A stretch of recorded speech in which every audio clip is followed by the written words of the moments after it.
Welcome to Stuff You Should Know, a production of iHeartRadio.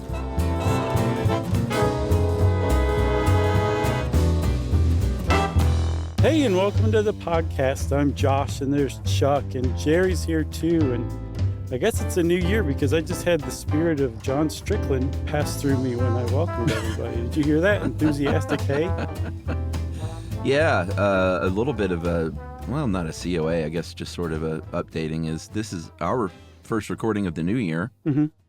And we had our longest break ever. You know, I think everyone knows we take a nice long Christmas break, but this year it stretched into November. And so we've been gone for a long time. Yeah. And I'm like, do I even know how to do this anymore?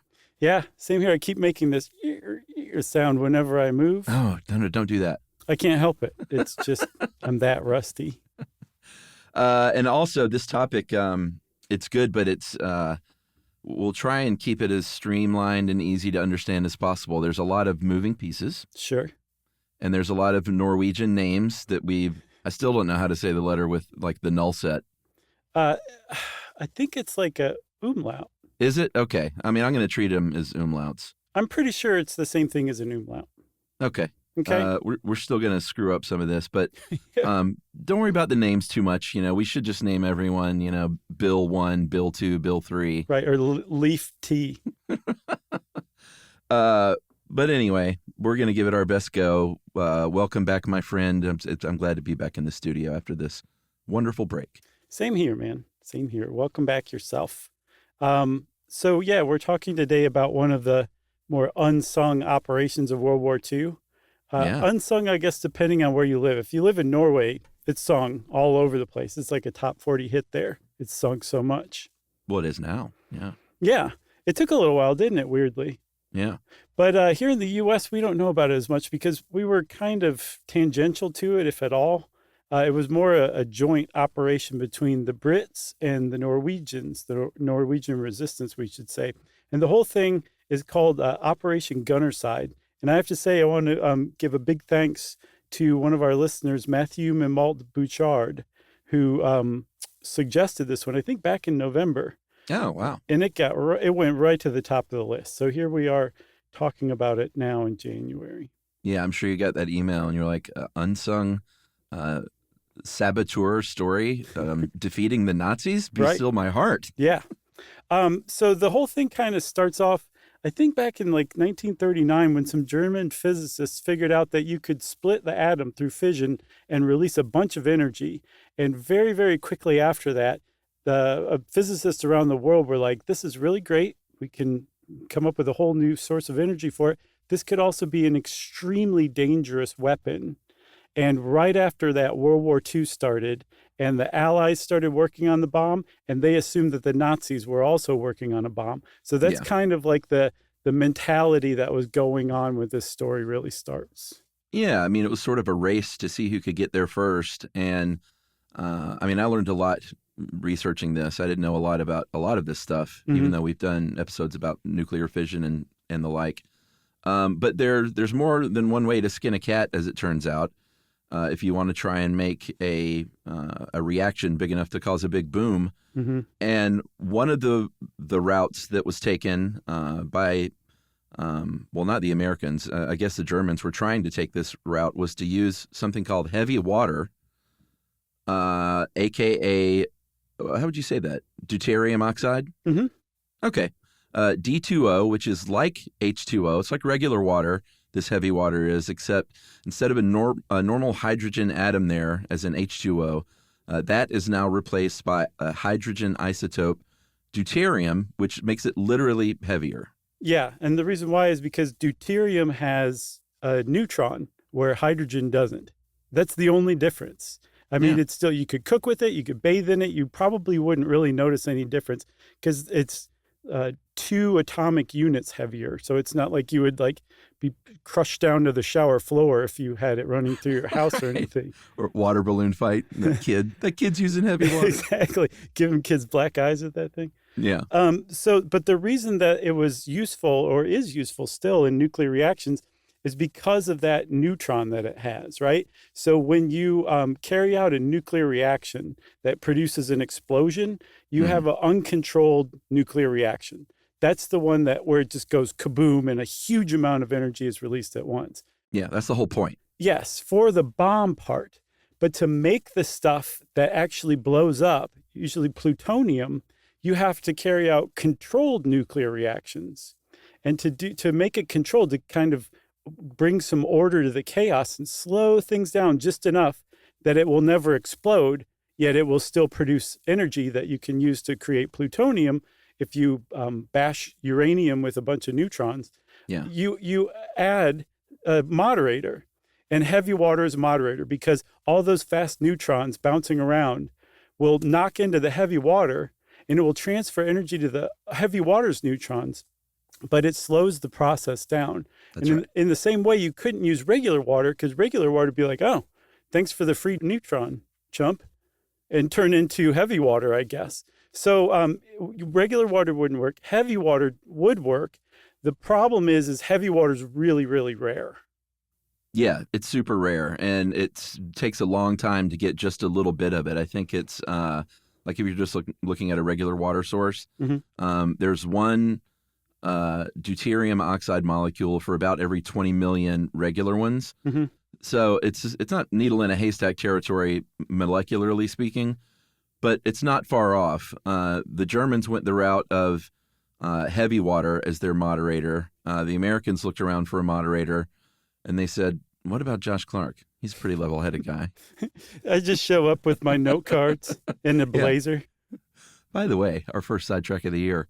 I reminded Ruby last night that we had a TV show for the probably 15th time in her life. And she was like, you did?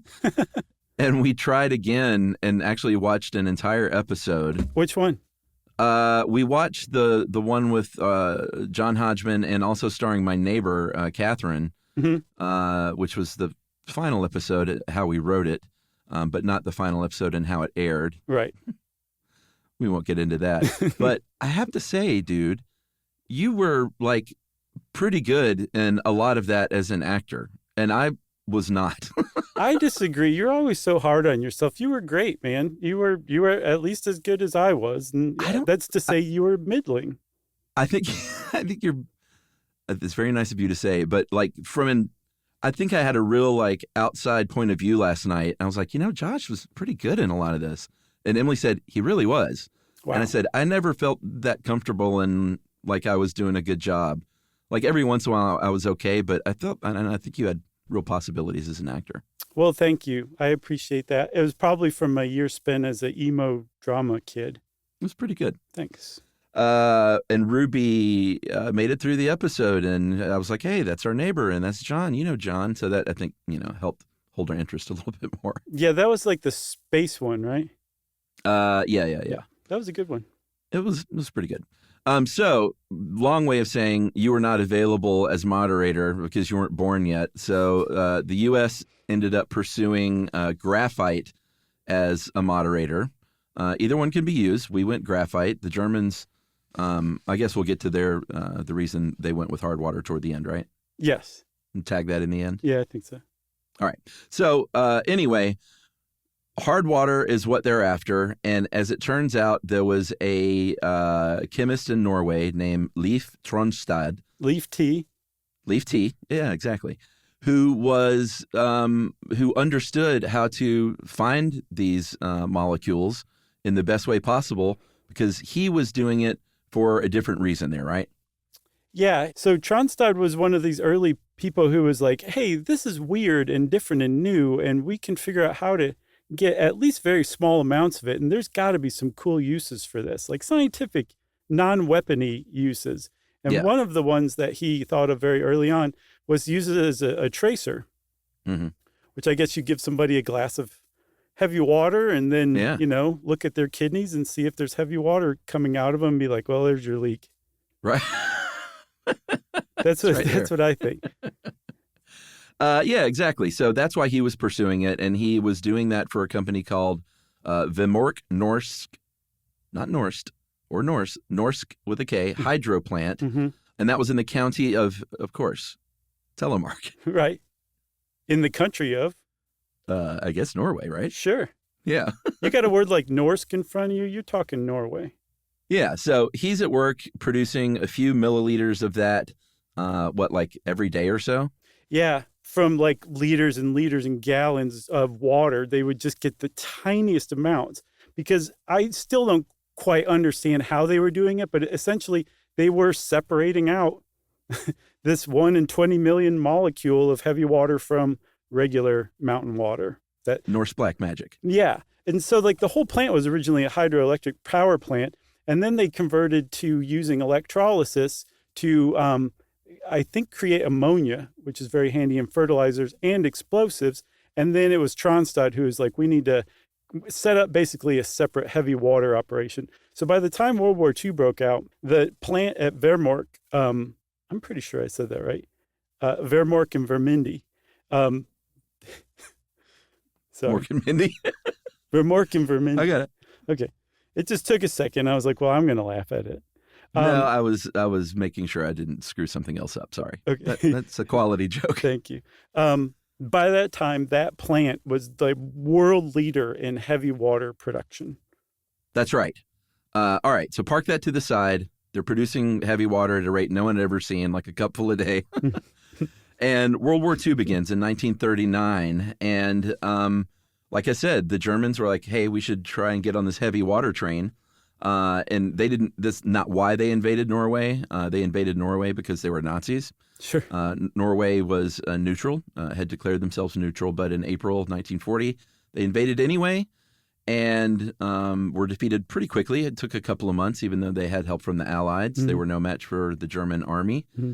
And the Germans did as they do. They established a Nazi government there, and the people did not like that because they're Norwegian. They were like, no, we're going to resist.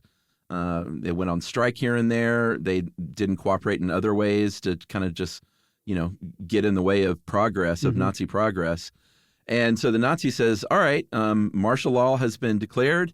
If you resist, you will be put to death. And so a lot of Norwegians left, obviously, fought from other places. And a lot of them said, you know what, we're going to stay here and maybe work with the Allies kind of undercover as moles. Yeah, as like a secret resistance, right? And one of those people was Tronstad, at least at first. And then it became clear that he basically needed to get out of Dodge. So he ditched and I think he went straight to the UK because after the Nazis set up this program, like it was not a pleasant place to be when they took over Norway. And that whole thing, Chuck, reminded me of, do you remember way, way, way early in the podcast, we stumbled upon Simo Haya, the White Death, the Finnish sniper who was just like a farm boy. Yeah, who totally. like I think killed more Russians than anybody else in the war. Yeah. Remind you of that guy? Yeah, I just remembered Simo Haya, so I thought I'd give him a shout out. Yeah. But I'm surprised you called up that name. Nice work. So, but Leif Tronstad, he became like a really valuable asset because this guy is like the world leader in heavy water production. Yeah. Who has all of the inside dirt on the place where the most heavy water is being produced. And it's very clear now that the Nazis have taken over this plant and stepped it up from like a few milliliters a day to like, I think a few kilograms of heavy water a day, that they have designs on making an atomic bomb. And with the Allies, the three words Nazi atomic bomb was among the most frightening combination of words you could possibly come up with. Yeah. And even today, you're like, God, a Nazi atomic bomb, that'd be horrible. And then you remember, oh yeah, the Americans dropped 2 atomic bombs on population centers, and that was pretty bad too. Yet still, somehow Nazi atomic bomb seems even worse. Yeah, it does. So he, like you said, went to the UK. There he met up in real life with the intelligence people he had been working with, on the down low from a long distance, which I imagine was a pretty fun meeting. Sure. They probably had some tea and caught up in person. Mm-hmm. And he started training these commando units to be saboteurs to eventually do their saboteur work in Norway. And the whole time was staying in contact with his allies at the plant there at Vemork. And eventually, and we're just going to say these names again, I wish we could all nickname them all to make it easier to keep up with.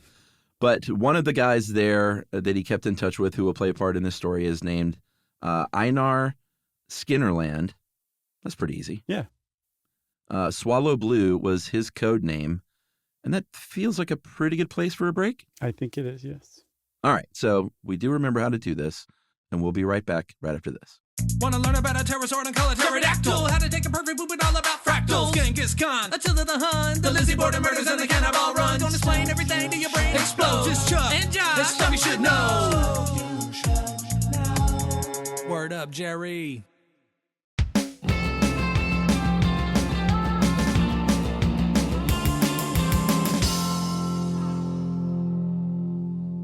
Chuck, have you seen that movie, The Ministry of Ungentlemanly Warfare? It's like a newish Guy Ritchie movie. No. It's pretty good, actually. All right. It's like an easy watch. Like it's not some big, huge, sweeping epic or something you have to really, keep up with. It's just a kind of an It's a Guy Ritchie movie. Yeah. Yeah. Right. Well, I would call Snatch kind of convoluted. Okay. Well, sure, with the accents. Sure. But there actually was something called the Ministry of Ungentlemanly Warfare. That was the nickname for it. It was called the Special Operations Executive officially. And they basically trained saboteurs. So that's who Leif Tronstad threw his lot in with. And one of the first things they did for the Norwegians was send them to Scotland and have them train in like extreme weather as much as they could. But I'm thinking like the Norwegians would be like, this is like summer to us. What is this? Like I don't see why they would need to train in Scotland, but trained they were.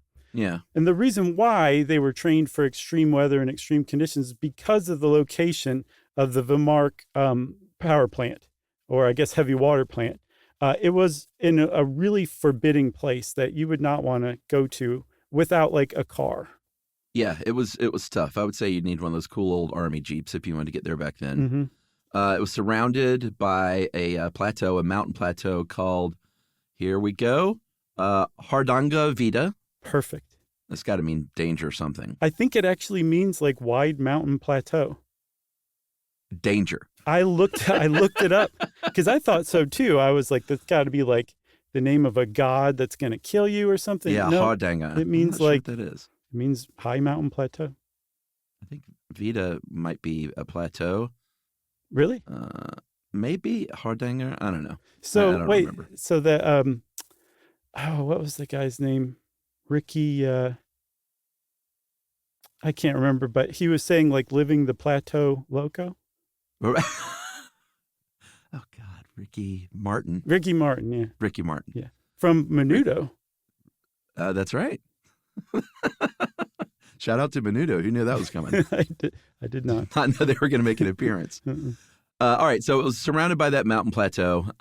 It is a very, very cold place. I think Livia dug up this kind of old factoid. It freezes flames in the fire is how cold it was there. Mm-hmm. Not literally, of course, but you know those Norwegians are, with a turn of a phrase. So Americans came in and they said, why don't we just drop a bunch of bombs on this plant? What's your problem Right. with these saboteurs? And they said, no. Tronstad was like, we've got ammonia tanks there, liquid ammonia. You're definitely going to kill a bunch of civilians nearby. And all this stuff is underground, under concrete and metal in these bunkers.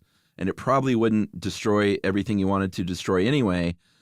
He also, didn't say this out loud, but was like, I don't want you to destroy the only hard water plant we have because this is a valuable thing. And all of a sudden you would kind of own not the patent, but the process for that. Yeah. And after the war, who knows who's going to need that stuff. So Exactly. yeah, it was a little bit of national pride too that was driving it. So he actually talked him out of it. The Allies, or the Americans, I guess, were put off for a little while, and they're like, all right, you go ahead and do your little sabotage thing. Let's see how you do.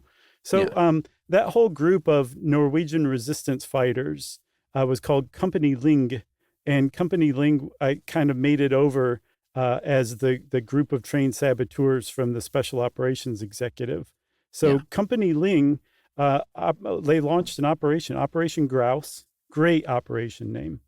Yeah. But apparently the SOE didn't think so because they renamed it Operation Swallow. Yeah. And the whole thing was led by a guy named Jens Anton Poulsen, which I think I nailed just then. Except it's Jens. Oh, man. I semi-nailed it. No, you had it except for that, but that's okay. Okay. So Jens Anton Poulsen led, I think, 3 other resistance fighters who parachuted back in Norway and essentially just became backwoodsmen for months, setting up like a camp, literally in like a trapper's cabin, and lived off hunting reindeer and just basically became the first little toehold of this operation of Norwegian resistance fighters coming back to sabotage the Wehrmacht plant. Yes, exactly. So they're there. They set up their camp. They're eating reindeer. It's very sad for reindeer. Sad but delicious. You've never had reindeer, have you? Yeah, a couple times. Really? No. Oh, I was about to say, where the heck do you even get reindeer? I don't know. I'm You sure got a guy? somebody sells reindeer meat in like somewhere weird, like sure. Missouri or something. Yeah. I'm sure there's people in Maine right now that are like, you've never had reindeer? We always have some across the pond here. Right, exactly. So about a month after that, they launched another Operation Freshman, because they were like, these guys are going to need some real, some muscle behind them. Yeah. So they sent in 2 air gliders with 39 British soldiers, and they were just kind of coming in, behind them as backup. It did not work out so well, though. One of the planes crashed into a mountain and killed everybody on board. The other one crashed into the ground, not where they were supposed to land, but, a distance from that. And it didn't kill everybody, but they saw this happen. The Gestapo found the survivors and executed them basically on the spot. And also found a map that showed that they were headed for the hard water plant. They didn't locate those original people, and they just sort of stayed there, hunkering down in that cabin for a while and surviving undetected. Yeah, so Operation Freshman was, like you said, it was the idea was to just storm the heavy water plant, overwhelm it, and blow it up. And they decided instead of sending 39 soldiers with a ton of equipment, including bicycles, I read, we'll just try a more subtle touch. So they went to, Joachim Runeberg. Nice. Who was 23 at the time. And they're like, you're basically an old man in World War II standards. Why don't you lead a team for Operation Gunnerside? And this is finally the operation that this whole episode is based on. And it was a small tactical saboteur team who went to the heavy water plant to destroy the Wehrmacht's heavy water production capabilities. I love this kind of thing. Mm-hmm. It's just the kind of thing. And if you're thinking, oh man, why isn't there a movie about this? There was an older movie with Kirk Douglas that I don't think, set the world on fire. But I think this could go for maybe a Guy Ritchie update. Totally. Yeah. I doubt if he would do it after the other one, but I don't know. I don't think he's opposed to making a sequel or a reboot. I mean, Snatch was basically Lock, Stock, and Two Smoking Barrels done over again. Yeah, he made a lot of those, or several of those Sherlock Holmes movies, I think, right? No, Lock, Stock, and Two Smoking Barrels. No. Oh, I see. You were just kind of taking a little sidestep in the logical direction, right? Yeah. I didn't follow. First one back. Yep, there you go. So, yeah, I think the first one was pretty good. I don't know about the second one. Was that any good? I didn't see any of them. The first one was not bad. If you don't let yourself stop and think like, who would have the audacity to make Sherlock Holmes like a rough and tumble action hero, and just kind of give yourself over to it, it's pretty good. Yeah, and what I can also recommend for kids, especially younger girls, Enola Holmes. The Enola Holmes movies are pretty good. Both of them are good. Yeah, I enjoyed those. We have to do a Sherlock Holmes episode at least one. We haven't done that? No, not as far as I know. Yeah, we totally have to, because I don't really know anything about much of that. It's going to be like our chess or our soccer episode, though, I have a feeling. Okay. Are there Holmesies that get upset? It's a whole hornet's nest we're going to stick our heads in. What are the clown? What's the clown band? The Insane Clown Posse? Yeah, but what are their people called? The Juggalos? Juggalos, yeah. The guy who does my hair is a former Juggalo. Yeah, I think those are two words you like to hear together. Former Juggalo? Yeah. It's like former Holmesy. Yeah. After they leave that world behind, Hey, I don't think the other Start people cutting let hair. you leave that world behind. Oh boy, Yeah. it's threatening. So where were we, Chuck? Oh yeah, Gunnerside. Yeah, we are at Operation Gunnerside. This guy Runberg, he didn't know even why that plant was a target. They basically just said, "Here, old chap, we want you to go destroy some pipes at the plant, and the people that tried before you all died, and you might as well." Pip pip. Yeah, that's basically it. That's all the information he had. But he was game. He was that kind of guy. Yeah, I mean, they accepted cyanide pills as part of Oh, this yeah. operation. Yeah. And yeah, they had no idea what they were doing. They just knew they had to go blow up some pipes, and that was that. Like, this is how dedicated these people were, that they were willing to sacrifice their life to try to blow up some pipes because the Brits told them it was going to help cripple the Nazi war effort.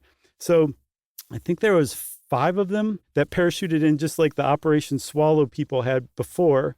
But they were miles away from the landing site. They just maybe got blown off course or something like that. And it took them 5 days of trudging through the snow, although I think they might have had skis, to find the Operation Swallow people who'd been sitting there eating reindeer the whole time. And even when they found them in this trapper's cabin and hooked up with them, and now there's 9 people in this operation, they were still 40 miles away from the heavy water plant. And again, it's like snowy in February in Norway. You can just imagine. Yeah. There's a suspension bridge. There's one way you could get through, but of course, they had Nazi guards there, so that wasn't the best route.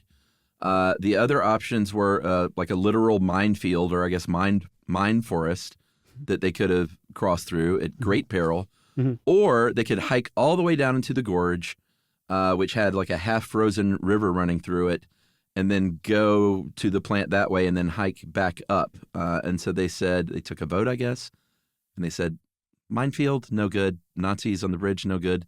Let's just get on our skis as we do and hike down that gorge. And that's how they did it. We do need to mention one little side thing that we failed to mention, is that before this all happened, when Runberg was, I guess, debriefed and sort of getting his act together to go, he went into a hardware store and apparently on a whim, as the story goes, bought some heavy-duty bolt cutters, like metal bolt cutters. And so just park that right there because, if you introduce bolt cutters, I guess in this case Act 2, they're going to cut something in Act 3. Right. So he's got those bolt cutters, and they decide to go down into the gorge as their route to the hard water plant. Yeah, and again, not just going down into a gorge, crossing a half-frozen river, and climbing up a cliff to get to the top of the gorge on the other side where the heavy water plant was. And apparently that route was such an unlikely route that the Nazis didn't even bother guarding the gorge. No, nobody would go down there. Exactly. So February 27th, they made it for the 40 miles to their target. I think it was the night, like right before midnight. This team of 9 saboteurs from Company Linje, the Norwegian Resistance, are sitting there outside of the Vemork power plant, figuring out exactly how they're going to get in. And they decided that they would split up. There were 5 of them. And as they were sitting outside, they were faced with their first obstacle, which was a fence. And apparently the Brits had said, there's a fence, so here's a handsaw. And the guy who was in charge, who was it? Runberg? Yeah. His second in command, Knut Hocklid. We're like running through these Norwegian names, man. Hey, that sounds pretty good to me. Okay. So, and I know it's Knut. I always thought it was Newt, but it's Knut because I watched this cool little Nova special and he was interviewed and they definitely said Knut. He said, Runberg, don't you have some bolt cutters? Right.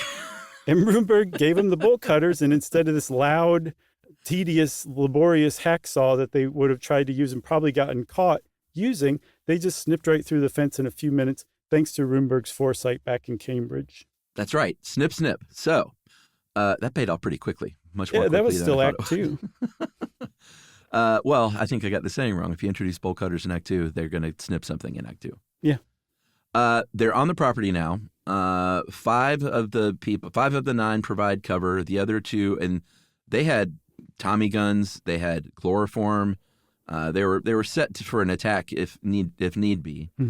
And they were keeping a watch on like the barracks because there weren't like, hundreds of German soldiers. I get the idea if they were going in with the initial 29 that it was probably a couple of dozen maybe. I mean, that's just a guess. I don't even know if it was that many. Maybe mean, not. As important as this heavy water plant was to the atomic program in Germany, it was so remote that they were just like, I think it's going to take a few people. We got mines. There's a gorge. We got people on the bridge. It's fine. Yeah, exactly. So they were keeping a watch on the barracks. They were keeping a watch on that bridge for the guardsmen there, and just sort of waiting around for any, activity so they could get those Tommy guns out or maybe silently chloroform a Nazi, which was a dream of any Norwegian saboteur. They wanted to do that so bad. Yeah. So the other 4 guys split into 2 pairs. They each had, and I get the idea they split up in case, and they each had enough to like blow it up in case like 2 of them got caught or killed. The other 2 could still complete the job. Right. They got in through a second gate, and they had arranged with one of the co-workers there to, I guess, one of the inside moles to leave a cellar door open. But unfortunately, that person called in sick that day and I guess didn't seem to think like, hey, I had this important other task to do. And Tronstad had previously told them, though, like, if you can't get in that way, there's a cable shaft you can probably slip through. And that's what they ended up using. I just want to circle back and emphasize the fact that this man was a linchpin to a sabotage plan. All he had to do was show up to work and leave a door open. He could have gone home right after that. Yeah. And been like, I just threw up. I have to go get out of here. Right. And my guess, this is 1943, there's an 85% chance that his illness was a severe hangover, which makes it even worse. Yeah, probably so. So, luckily, yes, they found that hatch was open in the cable shaft, and they basically slid through. The 2 who made it through the cable shaft was Runeberg, the leader, and a guy named Frederick, Kaiser. Yeah, Frederick. Not like Frederick. That. Yeah. Eat your heart out, Fredericks. It's probably Frederick. Friedrich. Yeah. Would be my guess. I like Frederick. That's how we say it in America. Anyway, Kaiser and Runeberg, they were the ones who went down this cable shaft, and they start getting busy. I think Kaiser was holding a gun. Whoa. What? They're like, we have some extra time. Sorry. Go ahead. So they went down a shaft even as well. You're right.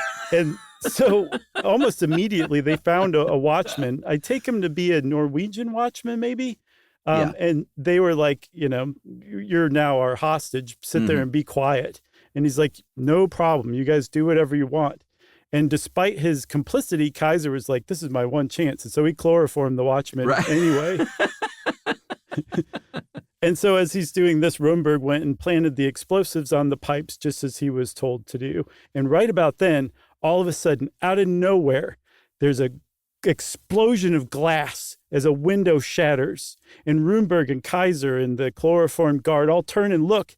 And the other 2 men from the other explosives team come in through the window.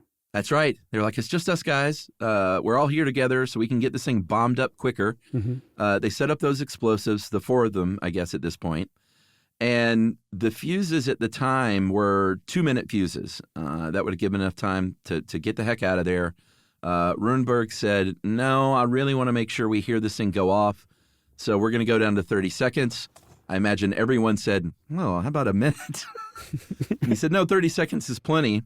So they're getting ready to light the fuses. The guard that they had at gunpoint said, can I get those glasses? Yeah. If they blow up, my optometrist has quit and retired. I'm not going to be able to replace those things very easily. So they said, sure, get your glasses. And at that point, another civilian employee, Norwegian obviously, comes into the room and is now another temporary prisoner.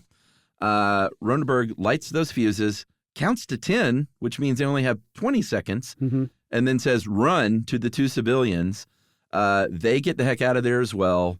I reckon in the movie, Guy Ritchie would really have to sort of fudge things, because what is not exciting in a movie like this is when is all you hear, and that's kind of all they heard. It wasn't a huge explosion. It's not like they were blowing up this entire plant like you would probably do in a movie. Right. They were just trying to damage these pipes. And he said that later on, he said they heard a tiny, insignificant pop. Also because it was underground, under that concrete and stuff. Windows did break, though, enough at least to rouse some sleeping Nazis. This part is very movie-like because the four that were guarding kind of watched as a half-dressed Nazi gets out and was like, oh, do I hear anything? Do I hear anything? But apparently that was a pretty noisy plant, so he just goes back to bed. I can't help but imagining like a Sergeant Schultz type stumbling out. Totally.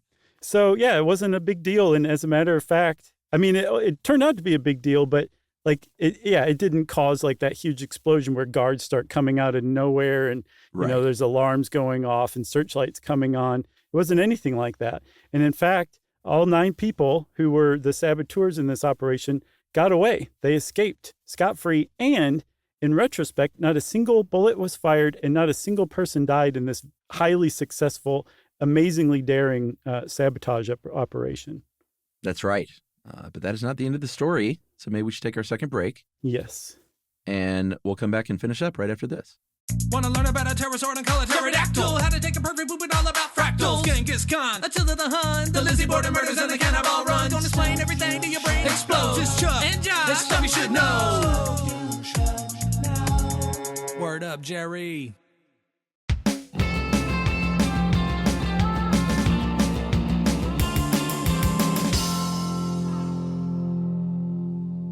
All right. So as you said, the saboteurs got away. I think one of them, Poulsen, took off to Scotland by sea. Runberg and the rest of the gang stayed on their skis, as the Norwegians do. They skied about 200 miles, which is like nothing for them.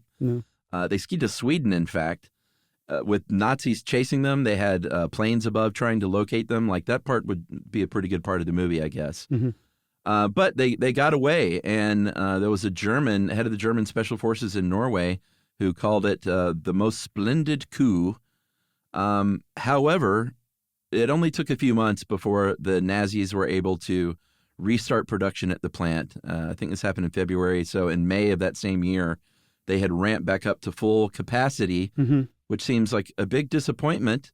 But no, because here come the Americans with their initial plan to just bomb the plant. And just like they were warned, it did not do a ton of damage to anyone but the 22 Norwegian civilians who were killed. Yeah, it like this heavy water plant was in this basement of a power plant. So it was not easy to get to as far as like aerial bombs are concerned. Yeah, especially the bombs back then, you know. Yeah, for real. But the thing is, it did show the Nazis that, like, hey, this remote, isolated, actually surprisingly vulnerable plant that's like the one source of our heavy water, we should probably stop creating heavy water there and move the operations to Germany. Yeah. So they did. And remember, the Nazi heavy water program is set back a few months. And this is at a time where the Allies are racing in the Manhattan Project to create the atomic bomb, assuming the Nazis are in the same race as them. The Allies understand that, like, we can do this in like 2-3 years.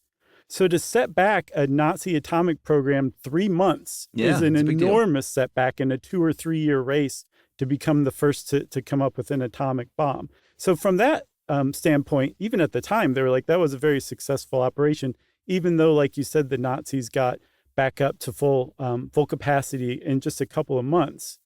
But as we said, they were moving everything to Germany. And I guess the Company Linge crew, the Norwegian freedom fighters, they were keeping an eye on all the movements of the heavy water from, I guess, their moles inside the heavy water plant. And they knew that the Nazis were going to move the heavy water and when they were going to do it and how they were going to do it.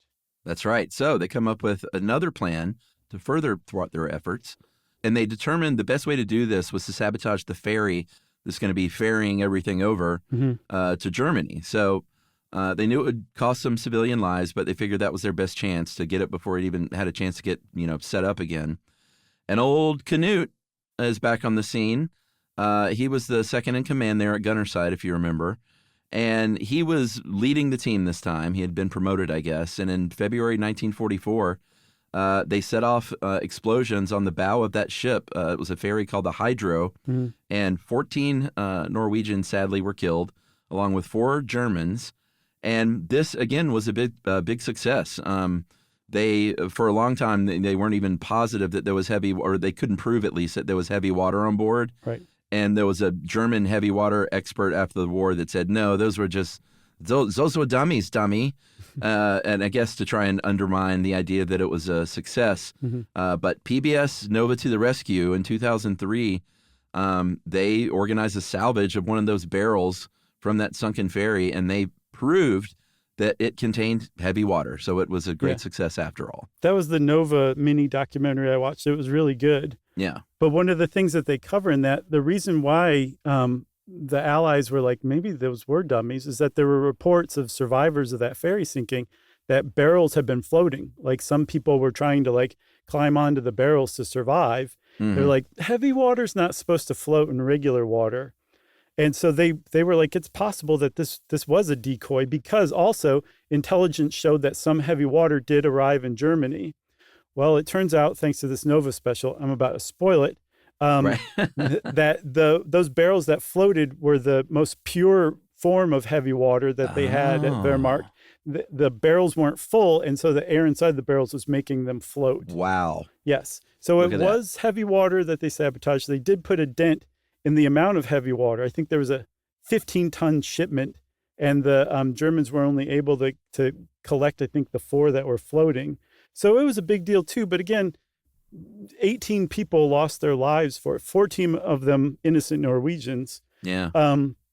Yeah, and I think that's actually something they wrestle with in the Nova documentary, because they interview some of these people we've talked about, and they're trying to reconcile their guilt with, the how impactful the mission was, especially living for decades with that gnawing rumor in the back of their head that those had been dummy barrels. Yeah, and it resulted in the loss of so many, civilian lives. Yeah, so I think they were quite relieved to find that it really was heavy water. And still, there's debate today over, even with the success of Gunnerside, even with the success of that Swallow group sinking of the hydro ferry, how much of an impact it really had on Germany's atomic program.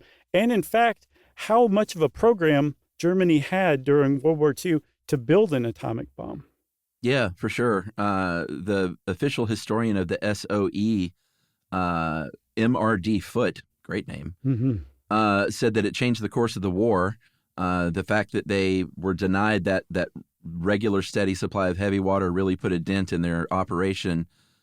Livia very astutely points out another factor was that key scientists were, a lot of them were Jewish scientists that the Nazis were using, and they either escaped or were murdered, which also slowed down the Germans' pursuit of the bomb.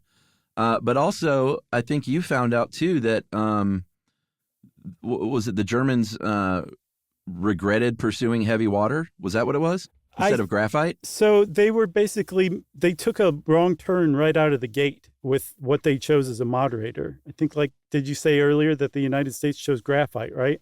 Yeah, we used graphite. They went with heavy water, which was a mistake. Yeah, well, they're both really great moderators, but graphite is available in abundance. You can find it anywhere, right? Sure. Heavy water is really hard to come by. So right out of the gate, the Germans chose a moderator that was really difficult to get, and that there was only one place basically in the world that was producing it, whereas the Americans just went out and bought a bunch of graphite at the grocery store, basically, to use as their moderator. So right away, that first hurdle the Americans overcame, the Germans ran into. And the most interesting thing is it was based on a miscalculation. Yeah, that's right. If they had have calculated correctly, then they would have known from the beginning, right? Yeah, so I think whoever conducted, I can't remember their names, but they conducted experiments on the viability of graphite as a moderator, and they basically forgot to carry a 1 or something. I think what it really was is they didn't factor in the influence of impurities in their graphite sample, and they concluded that graphite wasn't a very good moderator, so let's use heavy water instead. So essentially, even before the program started, the Nazi atomic program was just dead, dead in the water, basically. Yeah, got to carry that eins. Yes, but the Allies didn't know this, and it turns out that just the idea that the Nazis were involved in heavy water production suggested that they were after an atomic bomb, and that the Allies then were in a foot race against them, and that led to the creation of an actual atomic bomb. So the Nazis directly influenced the production of an atomic bomb, even though it wasn't theirs. The Nazis being involved in heavy water production sounds like some sort of weird Oktoberfest slogan.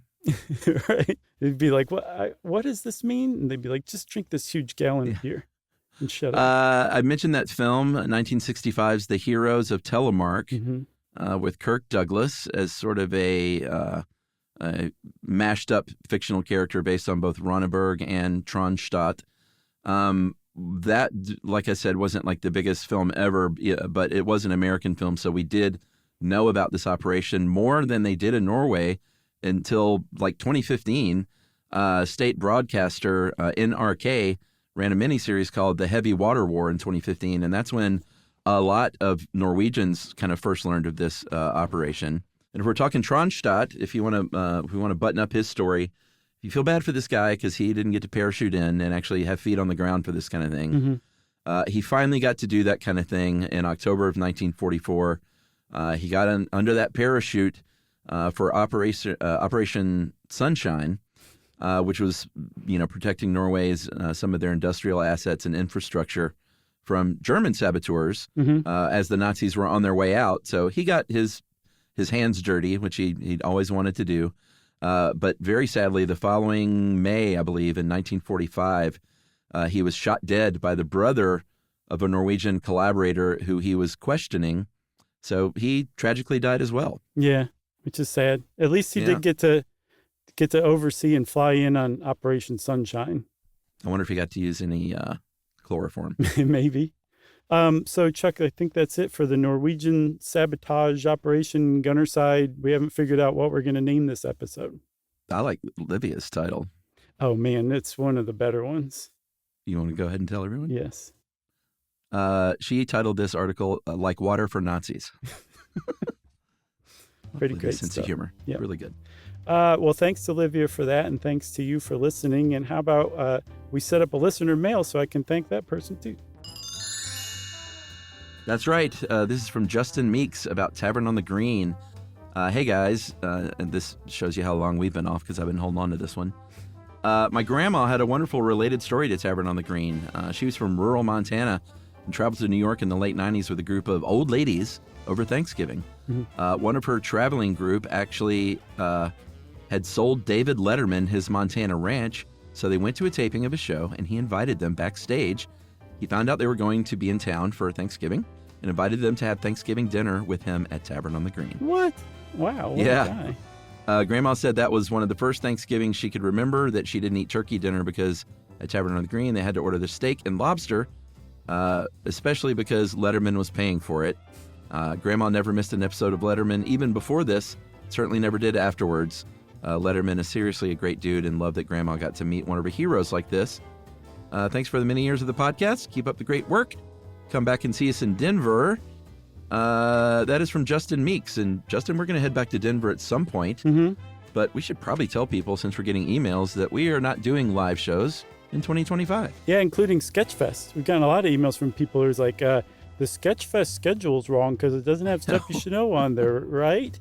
And yes, we're sorry to inform you, we're not going to be at Sketchfest for, the first time in like many years. 10 years maybe or something? Yeah, we're just taking a down year from doing live shows. We're gonna be back out there again, so fear not. We're just taking a down year, and that's like 4 less trips that we're gonna take, and we're gonna be with our family, and that's a decision we made that we feel good about. Yeah, and ironically, I just reached diamond status for 2025. Oh, I've never been diamond. I couldn't believe it. I got the email and I forwarded it to Yumi. I was like, well, now I know it's going to be written on my headstone. Yeah, and I'll be buried next to you, and it'll just say, sadly peaked at platinum. What else, man? That's it. Okay, well, thank you very much to Justin Meeks. Whose grandma has a great story, and who I assume did not go on to become Letterman's stalker. Right. I don't think so. If you want to be like Justin and email us a pretty cool story about David Letterman or otherwise, you can send it off to stuffpodcast@iheartradio.com. Stuff You Should Know is a production of iHeartRadio. For more podcasts from iHeartRadio, visit the iHeartRadio app, Apple Podcasts, or wherever you listen to your favorite shows.